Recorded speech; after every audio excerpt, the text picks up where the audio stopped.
बंगाल में लगातार political violence हो रहा है, लगातार राजनीतिक हिंसा हो रही है, लोग मारे जा रहे हैं, घर जलाए जा रहे हैं। इसका बड़ा कारण यह है कि लोगों के मन में खौफ नहीं। पिछले 75 साल में आप देख लिए तो बंगाल में लगातार खूनी हिंसा होती रही है। चुनाव के पहले भी खूनी हिंसा होती, चुनाव के बाद भी खूनी हिंसा होती, और उसका बड़ा कारण यही है कि हिंसा होने के बाद सत्ता आ जाती है और जो पिछले मुकदमे चलते रहते हैं, जो केस हुए रहते हैं, ना उनकी ठीक से जाँच होती है, ना उनको सज़ा मिलती है।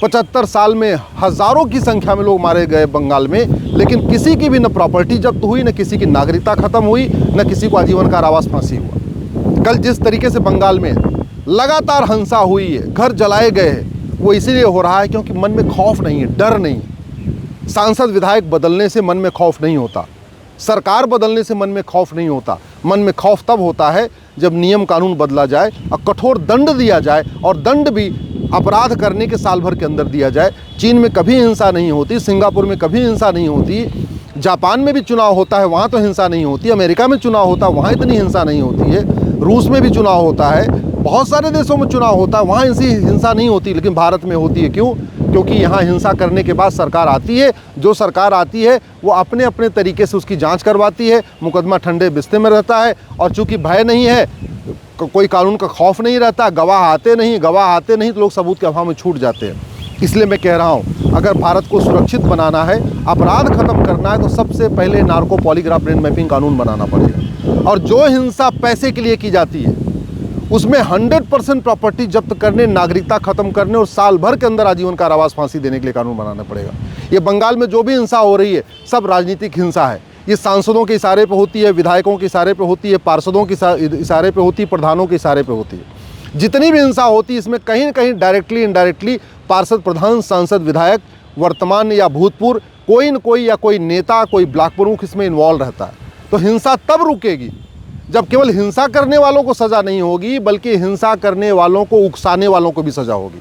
बंगाल में कभी ऐसा होता ही नहीं कि हिंसा करने वाले 2-4 पकड़े भी जाते हैं, वो भी सबूत के अभाव में छूट जाते हैं, लेकिन जो उनके आका होते हैं, जो उनको वास्तव में उकसाते हैं, उनके ऊपर कुछ होती नहीं है। इसलिए मेरा सरकार से निवेदन है, भारत में जस्टिस विद इन ईयर लागू करें, और जो अपराध पैसे के लिए किया जा रहा है, जो अपराध पॉलिटिकल नेताओं के इशारे पर किया जा रहा है, जो अपराध सत्ता पाने की खातिर किया जा रहा है, उसमें 100% प्रॉपर्टी जब्त करने, नागरिकता खत्म करने, साल भर के अंदर आजीवन कारावास की व्यवस्था की जाए।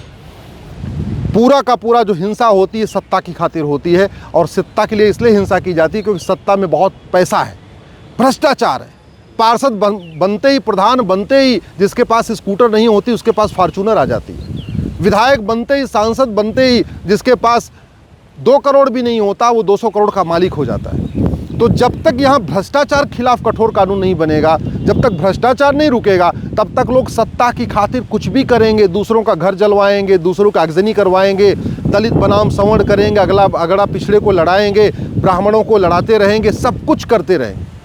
ये सत्ताजीवी, वोटजीवी, नोटजीवी नेता तभी शांत होंगे जब चीन जैसा कानून बने। इसलिए मैं माननीय प्रधानमंत्री से निवेदन कर रहा हूँ, इस BNS में एक चैप्टर डालें, ऑफेंस रिलेटिंग टू करप्शन, और भ्रष्टाचारियों की 100% प्रॉपर्टी जब्त करने, नागरिकता खत्म करने और साल भर के अंदर फांसी देने के लिए कानून बनाएं। मुझे समझ में नहीं आता, हमारे आस पड़ोस के देशों में इतने बढ़िया बढ़िया कानून हैं, हम उन कानूनों को भारत में क्यों नहीं लागू कर रहे?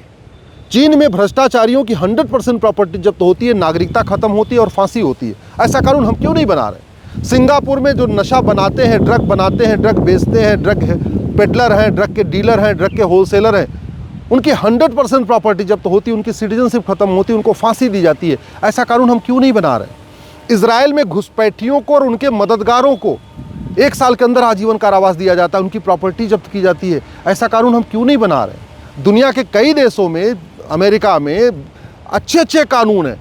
दुर्भाग्यवश हम उन देशों के शॉपिंग मॉल की नकल करते हैं, उन देशों के एयरपोर्ट की नकल करते हैं, उन देशों के हाईवे की नकल करते हैं, एक्सप्रेसवे की नकल करते हैं, उन देशों के रेलवे स्टेशन की नकल करते हैं, उन देशों के ट्रेन की नकल करते हैं, लेकिन उन देशों के कानूनों की नकल नहीं करते। विकास से ज़्यादा ज़रूरी है सुरक्षा। बंगाल में जो लोग मारे गए उनका परिवार पूरी ज़िंदगी भर दुख में रहेगा। सत्ता बदलेगी, सरकार बदलेगी, कुछ लोग सांसद बन जाएंगे, कुछ लोग विधायक बन जाएंगे, लेकिन उन परिवारों का क्या जिनका बेटा मारा गया? उन परिवारों का क्या जिसका पति मारा गया? उन बच्चों का क्या होगा जिनके माँ बाप मारे गए?